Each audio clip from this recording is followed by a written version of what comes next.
जी, अस्सलाम वालेकुम रहमतुल्लाह। जिन भाइयों बहनों ने एडमिशन लेना है वेरी इजी ले सकते हैं, नंबर मेरा स्क्रीन पे चलता रहता है और आप एडमिशन ले सकते हो। अब चलते हैं हम अपने सबक की तरफ।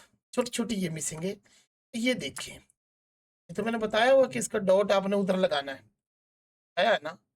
और ये पिंजरा खोलना है तो ये देखिए ऐसे ऐसे करेगा। यहाँ भी आर दबाओगे ऐसे ऐसे। मेरे भाइयों अभी बताया कि ऊपर वाली डायरेक्शन है सी, तो ये जी के गिर्द घूमना चाहिए। तो पहले आर फिर जी, वाओ, पहले आर फिर जी। ओके, डायरेक्शन लाजमी देनी है आप, आर फिर वाई, आर एक्स। ठीक है, तो पहले रोटेट और बाद में डायरेक्शन तो देनी है ना। मेरी रीस मत किया करो, मैं तो 7 में जाता हूँ, वहां कोई नहीं देता, तो मैं ऊपर वाले व्यू में खड़ा हूँ।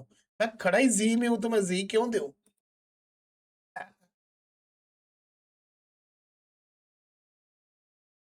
बिल्कुल हाई डिटेल क्लासेस सिखाई जाती है, और जिन बहनों भाइयों ने एडमिशन लेना है ले सकते हैं, उनकी मटेरियल समेत तलब की जाएगी।